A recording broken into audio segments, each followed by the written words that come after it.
नमस्कार दोस्तों, आपका स्वागत है आपके अपने YouTube channel GK by Sandeep खासा सर पे। आप कैसे हैं सभी? उम्मीद करता हूँ सभी आप अच्छे होंगे और कंटिन्यू पढ़ाई कर रहे हैं और आने वाले एग्ज़ाम होंगे वो आप जल्दी ही करेंगे और उम्मीद करता हूँ कि 2021 के अंदर आप सभी जॉब लग जाए। और जो सीरीज हमने स्टार्ट कर रखी है हरियाणा जीके के अंदर डिस्ट्रिक्ट वाइज हम जो ज़िले कर रहे हैं, डिस्ट्रिक्ट कर रहे हैं ना, उसके अकॉर्डिंग आज और एक नया डिस्ट्रिक्ट लेके आए हैं। कौन सा रहेगा आज का? आज करेंगे रोहतक ज़िले के बारे में चर्चा। इन्हीं बातों पर डिस्कस करेंगे। हर रोज़ मैं कहता हूँ भाई हरियाणा के जो एग्ज़ाम होते हैं उनमें कहाँ से क्वेश्चन पूछे जाते हैं, डिस्ट्रिक्ट के हिसाब से डिस्ट्रिक्ट में से क्वेश्चन पूछे जाते हैं। उन्हीं बातों पे आज फिर डिस्कस कर रहे हैं। आज का जिला हमारा रहेगा रोहतक।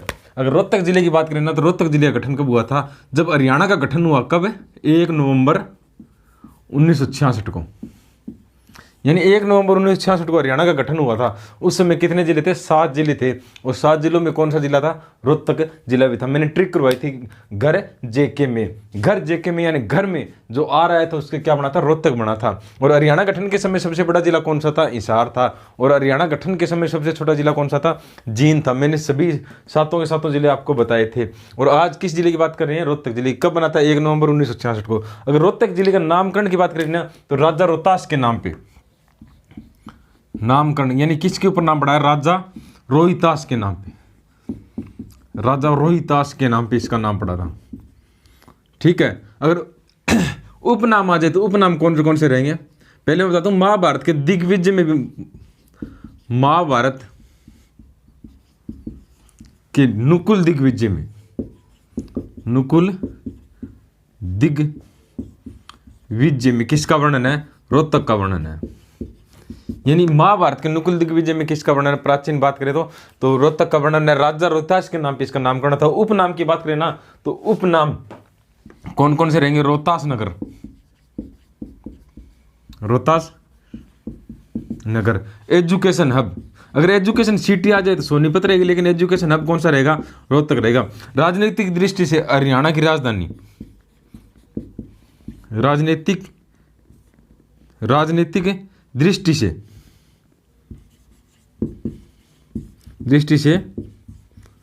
हरियाणा की राजधानी कौन सा जिला रहेगा?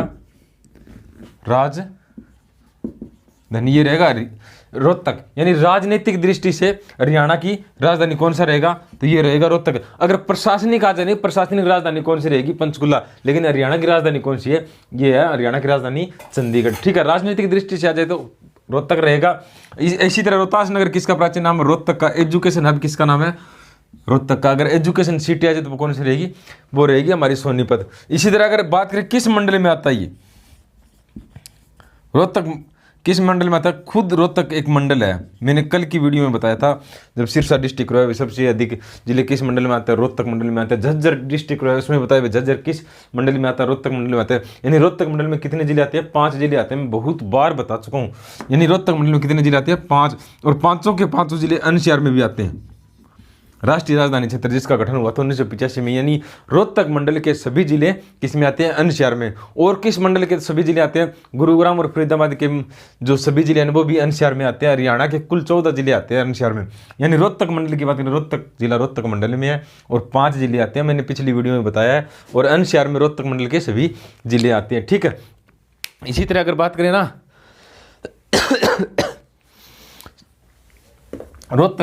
रोहतक की सीमा की बात करें ना, तो हरियाणा में रोहतक और चरखी दादरी ऐसे 2 जिले हैं जिसकी सीमा किसी भी राजधानी या केंद्र शासित प्रदेश के साथ नहीं लगती। यानी रोहतक और चरखी दादरी की सीमा ना किसी भी राज्य और केंद्र शासित प्रदेश के साथ नहीं लगती। यानी 2 जिले ऐसे हैं जिसकी सीमा किसी भी केंद्र शासित प्रदेश या किसी भी राज्य के साथ नहीं लगती, यानी हरियाणा के ऐसे 2 कौन से जिले हैं जिनकी सीमा किसी भी केंद्र शासित या राज्य के साथ नहीं लगती? तो वो रहेंगे रोहतक और चरखी दादरी रहेंगे। ठीक है। इसी तरह अगर बात करें ना स्थलबोर मठ, बहुत बार क्वेश्चन पूछा गया स्थलबोर मठ से। तो ये कहाँ रहेगा? ये रहेगा रोहतक के अंदर। नाथ संप्रदाय का धार्मिक स्थल है। नाथ संप्रदाय नाथ संप्रदाय का धार्मिक स्थल कौन सा रहेगा? अस्थलभोर। इसी तरह अगर यहाँ पे आ जाए ना बाबा मस्तनाथ, बाबा मस्तनाथ विश्वविद्यालय, तो वो भी कहाँ है? वो भी अस्थलभोर, रोहतक में है। अस्थलभोर रोहतक के अंदर है। इसी तरह आ जाए श्री भगवान श्री कृष्ण के भाई बलराम की मूर्ति कहाँ से मिली है? बलराम की मूर्ति ये भी कहाँ मिली है? ये भी अस्थलभोर, अस्थलभोर रोहतक से मिली है। मैं एक बार फिर रिपीट करता हूँ, रोहतक और चरखी दादरी ऐसे दो जिले हैं जिनकी सीमा किसी भी केंद्र शासित या राज्य के साथ नहीं लगती। अस्थलभोर मठ की बात करें तो वो कहाँ रहेगा? रोहतक के अंदर। क्यों प्रसिद्ध है? नाथ संप्रदाय के लिए प्रसिद्ध है, ठीक है। बाबा मस्तनाथ विश्वविद्यालय कहाँ रहेगा? ये भी अस्थलभोर में रहेगा। बलराम की मूर्ति भी कहाँ रहेगी? कहाँ से मिली है? अस्थलभोर से मिली है। इसी तरह अगर खोखरा कोट की बात करें ना, खोखरा कोट, खोखरा कोट से क्या मिला है? इंडो ग्रीक सिक्के, इंडो ग्रीक सिक्के कहाँ से मिले हैं? ये खोखरा कोट कहाँ पे रहेगा? ये रोहतक के अंदर। योद्धगण, योद्धगण के सिक्के या योद्धकालीन सिक्के ये भी कहाँ मिले? ये खोखरा कोट रोहतक से मिले हैं। प्राचीन समय में जो ये योद्धगण राज्य था ना, उसकी राजधानी कौन सी थी? वो थी रोहतक। प्राचीन समय में योद्धगण राज्य की राजधानी कौन सी आएगी? रोहतक आएगी। तो योद्धगण के योद्धकालीन सिक्के कहाँ से मिले हैं? खोखरा कोट से मिले हैं। इंडो ग्रीक सिक्के कहाँ से मिले हैं? खोखरा कोट से मिले हैं। इसी तरह अगर महात्मा बुद्ध की मूर्ति की बात करें ना, महात्मा बुद्ध की मूर्ति ये भी कहाँ मिली है? ब्राह्मणावास या बामणावास, बामणावास कहाँ? रोहतक से। अगर हड़प्पा कालीन सभ्यता आ जाए रोहतक में कहाँ पे मिले स्थल? तो ये रहेगा गिरावड़, गिरावड़ गांव से क्या मिले? हड़प्पा कालीन सभ्यता के अवशेष मिले हैं। गिरावड़ गांव से क्या मिले? हड़प्पा कालीन, यानी गिरावड़ से क्या मिला है? हड़प्पा सभ्यता के अवशेष कहाँ से मिले हैं? गिरावड़ से। इसी तरह अगर बात करें ना यहाँ पे रोहतक की क्या चीज प्रसिद्ध रहेगी? रेवड़ी और गज्जक कहाँ की प्रसिद्ध रहेगी? रोहतक की। मैंने गोहाना के बारे में बताया था, गोहाना की क्या प्रसिद्ध है? जलेबी। जब सोनीपत डिस्ट्रिक्ट हुआ था उसमें गोहाना की क्या है? सोनीपत तो करवाया नहीं, लेकिन अगली जो हमारा डिस्ट्रिक्ट रही वो सोनीपत ही रहेगी। तो गोहाना की मैंने बताया था आपको, गोहाना का विद्रोह भी बताया जब हरियाणा के नामकरण किए थे उस समय, ठीक है। पृथ्वीराज चौहान ने हरियाणा गोहाना का किला बनवाया था। इसी तरह अगर बात करें ना रोहतक की, गज्जक और रेवड़ी कहाँ की प्रसिद्ध है? ये रहेगी रोहतक की। कहाँ की प्रसिद्ध है? रोहतक की रहेगी। कौन सी क्या चीज प्रसिद्ध रहेगी? गज्जक और रेवड़ी। अगर मस्जिद की बात करें ना तो मस्जिद कौन कौन सी रहेगी रोहतक में? लाल मस्जिद, दिन्नी मस्जिद, दिन्नी मस्जिद और शीशे वाली मस्जिद। शीशे वाली मस्जिद ये क्या रहेगी? ये भी रोहतक में रहेगी। कौन कौन सी? गज्जक, लाल मस्जिद, दिन्नी मस्जिद और शीशे वाली मस्जिद कहाँ की है? ये रोहतक में रहेगी, ठीक है। अगर लाल मस्जिद की बात करें ना तो लाल मस्जिद कहाँ है? रोहतक में। किसने बनाई थी? आशिक अली ने, आशिक अली ने बनाई थी। लेकिन एक लाल मस्जिद और भी हरियाणा के अंदर, वो कहाँ रहेगी? वो रहेगी रेवाड़ी के अंदर। मैंने जब रेवाड़ी डिस्ट्रिक्ट रहा उसमें बताया था। फिर एक लाल मस्जिद और कहाँ है? वो रहेगी रेवाड़ी के, अकबर के शासनकाल की है। लेकिन ये लाल मस्जिद किसने बनाई थी? आशिक अली ने बनाई थी 1939 में, ठीक है। दिन्नी मस्जिद भी कहाँ है? ये भी रोहतक के अंदर रहेगी। शीशे वाली मस्जिद, जिसका जो दरबार है ना वो किससे बना हुआ है? संगमरमर के पत्थरों से बना है। यानी शीशे वाली मस्जिद भी कहाँ है? ये भी रोहतक के अंदर रहेगी, ठीक है। इसी तरह अगर बात करें ना विश्वविद्यालय, मैंने एक विश्वविद्यालय आपको बता दिया। कौन सा बताया था विश्वविद्यालय? बाबा मस्तनाथ विश्वविद्यालय अस्थलभोर में। कौन सा? बाबा मस्तनाथ विश्वविद्यालय कहाँ रहेगा? अस्थलभोर, अस्थलभोर रोहतक के अंदर। अगर आ जाए महर्षि दयानंद विश्वविद्यालय, वो कहाँ रहेगा? वो भी रोहतक के अंदर। कौन सा? MDU विश्वविद्यालय, महर्षि दयानंद विश्वविद्यालय। दयानंद विश्वविद्यालय भी कहाँ है? रोहतक में, ठीक है। BD शर्मा विश्वविद्यालय, BD शर्मा विश्वविद्यालय ये भी कहाँ है? रोहतक के अंदर। अगर BD शर्मा का संबंध आ जाए तो वो रहेगा झज्जर गांव बेरी से रहेगा। यानी हरियाणा के प्रथम मुख्यमंत्री कौन थे? भगवत दयाल शर्मा, ठीक। अगर BD शर्मा विश्वविद्यालय आ जाए ना वो कहाँ रहेगा? वो रहेगा रोहतक के अंदर। यानी कंफ्यूज मत होना, BD शर्मा का संबंध तो झज्जर से था, लेकिन उनके नाम से विश्वविद्यालय का रहेगा वो रोहतक के अंदर रहेगा। इसी तरह अगर प्रसिद्ध व्यक्ति की बात करें ना, प्रसिद्ध व्यक्तित्व में कौन कौन से रहेंगे? प्रसिद्ध व्यक्तित्व में ममता खरब, ममता खरब प्रसिद्ध व्यक्तित्व में ममता खरब। ममता खरब का संबंध कहाँ अच्छी रहेगा? रोहतक से, जिसे गोल्डन गर्ल कहते हैं, गोल्डन गर्ल। इसी तरह अगर अशोक गई का संबंध, अशोक गई का संबंध कहाँ से है? रोहतक से। सुभाष गई, सुभाष गई फिल्म निर्देशक और निर्माता है, कौन है? अशोक गई और सुभाष गई। इनका संबंध कहाँ से रहेगा? इनका संबंध भी रोहतक से रहेगा। इसी तरह अगर रणदीप हुड्डा का संबंध आ जाए ना, रणदीप हुड्डा अभिनेता, रणदीप हुड्डा, इनका संबंध भी कहाँ से है? रोहतक से रहेगा। पूजा बत्रा का संबंध, पूजा बत्रा का संबंध भी कहाँ से है? रोहतक से रहेगा। और T20 के अंदर सबसे कम उम्र दराज की महिला खिलाड़ी कौन थी? शेफाली वर्मा, शेफाली वर्मा। इनका संबंध भी कहाँ से है? इनका संबंध भी रहेगा रोहतक से। कौन है? ये क्रिकेटर है शेफाली वर्मा। T20 में सबसे कम उम्र की महिला खेलने वाली लड़की किस जिले की है? वो रहेगी रोहतक से। ठीक है, इनका संबंध कहाँ से? शेफाली वर्मा का रोहतक से। जोगिंदर शर्मा का संबंध, जोगिंदर शर्मा का संबंध, ये कहाँ से रहेंगे? ये भी रोहतक से हैं। जब T20 2007 के अंदर जब भारत ने वर्ल्ड कप जीता था, उस समय जो फाइनल बॉल थी ना, लास्ट अंतिम बॉल, वो किसने डाली थी? जोगिंदर शर्मा ने डाली थी, जिसपे मिस वाउलक आउट हुए थे और श्रीसंत ने वो कैच लिया था। यानी जोगिंदर शर्मा का संबंध आ जाए तो कहाँ से? रोहतक से, क्रिकेटर है। शेफाली वर्मा जो क्रिकेटर है, उनका संबंध भी कहाँ से? रोहतक से। ममता खरब हॉकी प्लेयर, गोल्डन गर्ल कहते हैं, इनका संबंध भी कहाँ से? रोहतक से। अशोक गई, सुभाष गई का संबंध भी रोहतक से। रणदीप हुड्डा का संबंध भी रोहतक से। पूजा बत्रा का संबंध भी रोहतक से। इसी तरह एक राजनीतिक रह गए, कौन थे राजनीतिक हरियाणा के सबसे, जिसे किसानों के नेता या किसान जमींदारों के मसीहा भी कहते हैं, वो कौन थे? चौधरी छोटू राम, चौधरी छोटू राम। इनसे बहुत बार क्वेश्चन पूछा जाता है। चौधरी छोटू राम का संबंध कहाँ से है? छोटू राम का संबंध कहाँ से रहेगा? रोहतक से। यानी चौधरी छोटू राम का संबंध कहाँ से रहेगा? रोहतक से। और इनका जन्म कब हुआ था? 24 नवंबर 1881 के अंदर, 24 नवंबर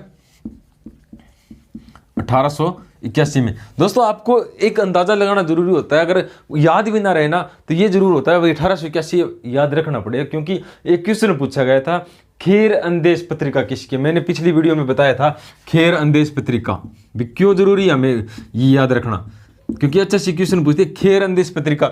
यानी क्वेश्चन ये पूछा था 1889 के अंदर खेर अंदेश पत्रिका किसकी थी, यानी प्रकाशित हुई, ये किसकी पत्रिका थी? ऑप्शन में क्या था? पंडित नेकीराम,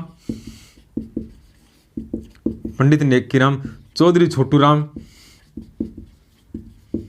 ठीक है, राय बहादुर लाला मुरलीधर, राय बहादुर लाला मुरलीधर,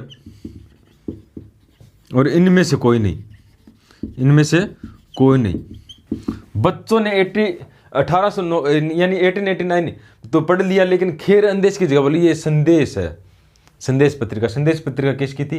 पंडित नेकीराम शर्मा की। कब आई थी? 1930 के अंदर आई थी, लेकिन बच्चों ने कहा मिस प्रिंट है। लेकिन मैं बता दूं खेर अंदेश पत्रिका किसकी थी? राय बहादुर लाला मुरलीधर की, क्योंकि प्रकाशित कब हुई थी? 1889 में, ठीक है। 1889 के अंदर जब पंडित नेकीराम शर्मा का जन्म हुआ 1887 के अंदर, छोटू राम का जन्म होता है 1881 के अंदर, यानी 8 साल के तो पत्रिका नहीं लिख सकते, ये 2 साल के नहीं लिख सकते, लेकिन राय बहादुर लाला मुरलीधर का जन्म हुआ था 1858 के अंदर, यानी इन्होंने ये पत्रिका लिखी थी। खेर अंदेश पत्रिका किसकी है? राय बहादुर लाला मुरलीधर की। ये याद रखना जरूरी होती है डेट ऑफ बर्थ। यानी छोटू राम का जन्म कब हुआ था? 24 नवंबर 1881। कहाँ पे? गड्डी सांपला, रोहतक में, गड्डी सांपला, रोहतक में। और वर्तमान में बात करें तो गड्डी सांपला का नाम बदले क्या कर दिया? छोटू राम नगर कर दिया है, छोटू राम नगर कर दिया। किसका? ये गड्डी सांपला का नाम चेंज करके क्या कर दिया? छोटू राम नगर। इसी तरह इनकी मैंने पत्रिका अभी बताया, पंडित नेकीराम शर्मा की पत्रिका कौन सी थी? संदेश। लेकिन राय बहादुर लाला मुरलीधर की खैर अंदेश। इसी तरह छोटू राम ने भी एक पत्रिका निकाली थी 1916 के अंदर, कौन सी थी? जाट गजट, जाट गजट, जो उर्दू भाषा में प्रकाशित हुई थी। किस भाषा में? उर्दू भाषा में। और साप्ताहिक पत्रिका थी, कौन सी थी? जाट गजट। किसकी थी? पंडित चौधरी छोटू राम की। पंडित नेकीराम शर्मा की कौन सी थी? संदेश, 1930 के अंदर प्रकाशित हुई थी, ठीक है। इसी तरह 1923 में इन्होंने यूनियनिस्ट पार्टी की स्थापना की थी, 1923 में यूनियनिस्ट पार्टी, यूनियनिस्ट पार्टी किसके साथ मिलकर की थी? फजली हुसैन के साथ, फजली हुसैन के साथ मिलकर किसकी स्थापना की थी? यूनियनिस्ट पार्टी की। किसके साथ मिलकर? फजली हुसैन के साथ। ठीक है, इसी तरह अगर आ जाए जमींदार अली की स्थापना कब की, तो जमींदार अली की स्थापना की थी उन्होंने 1924 के अंदर। 1924 में किसकी स्थापना की थी? जमींदार अली की। ठीक है, 1927 में अंग्रेज इन्हें क्या देते हैं? राय बहादुर की उपाधि देते हैं। और 1937 में 10 साल बाद में इन्हें सर की उपाधि मिलती है। ठीक है, 1938 के अंदर ये क्या करते हैं? ये करते हैं मार्केटिंग बोर्ड का गठन। मार्केटिंग बोर्ड का गठन क्यों करते हैं? क्योंकि किसानों को उनकी फसलों का उचित दाम मिल जाए। किसानों को उनकी फसलों का उचित दाम मिल जाए। मैं एक बार फिर रिपीट करता हूं। ठीक है, छोटू राम का जन्म कब हुआ? 24 नवंबर 1881 में गड्डी सांपला रोहतक में। ठीक है, अब नाम क्या कर दिया? छोटू राम नगर। 1916 के अंदर जाट गजट पत्रिका प्रकाशित करते हैं, उर्दू भाषा के अंदर साप्ताहिक पत्रिका थी। 1923 में यूनियनिस्ट पार्टी की स्थापना करते हैं फजली हुसैन के साथ। इनके बारे में और डिस्कस भी करेंगे जब प्रसिद्ध व्यक्तित्व करेंगे उसमें। ठीक है, 1924 में जमींदार अली की स्थापना, 1927 में इन्हें राय बहादुर की उपाधि मिलती है, और 1937 के अंदर सर की उपाधि देते हैं अंग्रेज, और 1938 में मार्केटिंग बोर्ड, किसानों को उचित दाम मिल सके। और वही दशा देखो आज भी किसानों की MSP के लिए कब से दिल्ली में बैठे हैं। मैं बताता हूँ, ये जो सरकार है ना, ये तुगलक सरकार कहते हैं तो हमें कम नहीं है, क्योंकि तुगलक जो था ना, मोहम्मद बिन तुगलक, जिसे एजुकेटेड इडियट कहते थे ना, वो की वो सेम नीति इसी सरकार के अंदर आ रही है। मैं आपको एक बार बताता हूँ, क्योंकि मोहम्मद बिन तुगलक ने क्या किया था? नोटबंदी भी तो मोहम्मद बिन तुगलक ने की थी, क्योंकि मुद्रा का चेंज किया था मोहम्मद बिन तुगलक ने। राजधानी परिवर्तन किसने किया था? यानी मुद्रा का चेंज किसने किया था? मोहम्मद बिन तुगलक ने। ठीक है, मोहम्मद बिन तुगलक ने। मोदी ने क्या किया है? नोटबंदी। इसी तरह अगर बात करें ना, राजधानी परिवर्तन किसके समय हुआ था? मोहम्मद बिन तुगलक के समय में। जब दिल्ली से कहाँ पे गई थी? दौलताबाद गई थी, यानी महाराष्ट्र गई थी। तो क्या हुआ था? राजधानी परिवर्तन हुआ जब पब्लिक पैदल चली थी। पब्लिक क्या चली थी? पैदल चली थी। और उस समय भी बहुत से लोग पैदल चल के मारे गए थे। यानी नोटबंदी तो सेम, फिर पब्लिक पैदल चली। इसके समय में क्या हुआ था? यहाँ पे क्या हुआ था? दौलताबाद में जब कहते महामारी फैल गई थी, महामारी फैल चल गई, लोग बहुत मरे थे। नोटबंदी के बाद देखो, इसमें राजधानी परिवर्तन तो नहीं हुआ, लेकिन महामारी तो फैली, महामारी फैली और लोग बहुत मरे हैं, यानी बहुत से लोगों की मृत्यु हुई है। फिर आगे देखो क्या हुआ है? दोआब क्षेत्र में कर वृद्धि। दोआब क्षेत्र में कर वृद्धि किसने की थी? मोहम्मद बिन तुगलक ने की थी। तो इसने क्या किया है? इसने भी तो किसानों के लिए ऊपर MSP का यानी समर्थन मूल्य नहीं दिया, लेकिन जो निजी कंपनियों के हाथों में ये सौंप रहा है, तो अभी भी किसान दुखी है। और दोआब क्षेत्र में क्या हुआ था? कर वृद्धि के कारण किसानों ने अपनी फसल बोनी बंद कर दी थी। खड़ी फसलों को भी बा दिया था ट्रैक्टरों से। उस समय जो उनके पास साधन थे, लेकिन आज भी किसान क्या कर रहे हैं? आप वीडियो देखते हो, ट्रैक्टरों से खड़ी फसलों को यानी समाप्त कर रहे हैं किसान। सेम के सेम वही चल रही है। इन्होंने GST भी तो लेके आए, GST भी, लेकिन ये सेम वही की वही नीति अब चल रही है। इतिहास अपने आप को रिपीट कर रहा है। ठीक है, इस तरह अगर अगले प्रसिद्ध व्यक्तित्व की बात करें ना, यानी मनोज कुमार का संबंध कहाँ से है? मनोज कुमार का संबंध, इनका संबंध भी कहाँ से रहेगा? रोहतक से रहेगा। किसका? मनोज कुमार का। इसी तरह अगर गुरुद्वारों की बात करें ना, तो रोहतक के अंदर कौन कौन से गुरुद्वारे रहेंगे? तो एक तो गुरुद्वारा मंजी साहिब गुरुद्वारा कहाँ रहेगा? गुरुद्वारा मंजी साहिब। मैंने अम्बाला डिस्ट्रिक्ट कराया तो उसमें कराया था। गुरुद्वारा मंजी साहिब कहाँ रहेगा? रोहतक के अंदर गुरुद्वारा मंजी साहिब कहाँ रहेगा? रोहतक में। कौन सा गुरुद्वारा? मंजी। लाखन मांजरा गुरुद्वारा, ये भी कहाँ है? ये भी रहेगा रोहतक के अंदर। कौन सा? गुरुद्वारा मंजी साहिब। गुरुद्वारा मंजी साहिब कहाँ रहेगा? रोहतक के अंदर रहेगा। यानी गुरुद्वारा लाखन मांजरा है तो कहाँ रहेगा? रोहतक में।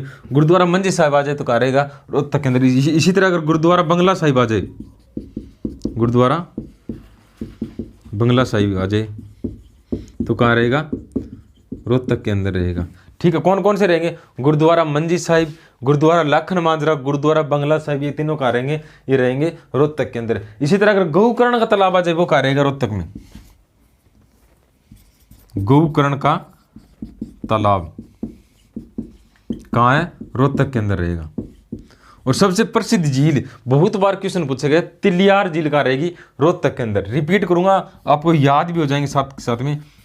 तिलियार झील कहाँ रहेगी? रोहतक के अंदर। तिलियार झील कहाँ है? रोहतक के अंदर, ठीक है। यानी गोकर्ण का तालाब आ जाए तो कहाँ रहेगा? रोहतक के अंदर। अगर कर्ण झील आ जाए तो करनाल के अंदर, कर्ण का टीला आ जाए तो कुरुक्षेत्र के अंदर, ठीक है। तिलियार झील कहाँ रहेगी? रोहतक के अंदर। लेकिन टिक्करतार झील कहाँ रहेगी? वो पंचकुला के अंदर रहेगी। गुरुद्वारा मंजी साहिब कहाँ रहेगा? रोहतक के अंदर। लाखन मांजरा गुरुद्वारा कहाँ रहेगा? वो रहेगा रोहतक के अंदर, गुरुद्वारा लाखन मांजरा, ठीक है। गुरुद्वारा बंगला साहिब कहाँ रहेगा? वो भी रोहतक के अंदर रहेगा। तिलियार झील, गोकर्ण का तालाब, गुरुद्वारा मंजी साहिब, ठीक है, ये सब कहाँ पे है? ये रहेंगे रोहतक के अंदर, ठीक है। अगर कपड़ा मार्केट की बात करें, एशिया की सबसे बड़ी कपड़ा मार्केट कहाँ रहेगी? क्या नाम है इसका? सोरी मार्केट है। कहाँ रहेगी ये? रोहतक के अंदर। एशिया की सबसे बड़ी, एक बार ये पूछा गया था एशिया की सबसे बड़ी कपड़ा मार्केट कहाँ? रोहतक के अंदर। एक बार ये पूछा गया एशिया की दूसरी सबसे बड़ी मार्केट, कपड़ा मार्केट कहाँ है? सोरी मार्केट, ये रहेगी रोहतक के अंदर। अगर मेम की बावड़ी आ जाए तो वो कहाँ रहेगी? मेम की बावड़ी, मेम की बावड़ी, ये भी कहाँ है? ये भी रोहतक के अंदर है। सांझा के काल में, सांझा के काल में सुद्धो काल ने बनवाई थी, सुद्धो कलाल ने, कलाल ने बनवाई थी। किसने बनवाई थी? सांझा के काल में सुद्धो कलाल ने बनवाई थी। क्या? मेम की बावड़ी। अगर चौबीसा चबूतरा आ जाए ना, चौबीसा चबूतरा, ये भी कहाँ है? ये भी रोहतक के अंदर, ठीक है। क्या? चौबीसा चबूतरा। यहाँ पे जो फैसले होते हैं वो कौन लेती है? वो खाप पंचायत लेती है। यानी 24 गांव की पंचायतें आपका फैसला लेती है। 24 गांव की पंचायतें यहाँ पे फैसला लेती है, ठीक है। अगर राजनीति के अंदर कोई भी नया व्यक्ति आता है या कोई भी चुनाव लड़ता है ना, वो कहते हैं 24 चबूतरा के ऊपर जाके वहाँ पे माथा टेक के आता है, यानी वहाँ से पढ़ने लेके आता है मेरी जीत हो जाए, ठीक है। यानी 24 चबूतरा कहाँ रहेगा? रोहतक के अंदर। मेम की बावड़ी किसी ने सांझा काल में सुद्धो काल ने बनवाई थी। और कपड़ा मार्केट, सोरी मार्केट कहाँ रहेगी? ये भी रोहतक के अंदर रहेगी, ठीक है। इसी तरह अगर बात करें ना इसी तरह बात करें चूना, हरियाणा में चूना कहाँ पाया जाता है? वो रोहतक के अंदर पाया जाता है। अगर चूना, रवेदार चूना आ जाए ना, वो अंबाड़ा के अंदर पाया जाता है। रवेदार चूना अंबाड़ा में पाया जाता है। अगर चूना आ जाए नहीं ओनली चूना, तो रोहतक के अंदर। रवेदार चूना कहाँ पाया जाता है? अंबाड़ा के अंदर पाया जाता है। दोस्तों, अगर आपको वीडियो अच्छी लगे ना तो लाइक, शेयर और सब्सक्राइब किया करो, अपने दोस्तों को भी बताया करो, ठीक है। और जो आप कमेंट करके बताते हो ना, उसी से मोटिवेशन मिलता है। हम एक नई और वीडियो लेके आएंगे अगले डिस्ट्रिक्ट के अंदर। आप कमेंट करके जरूर बताना भी आपको वीडियो कैसी लग रही है, ठीक है। जय हिंद, जय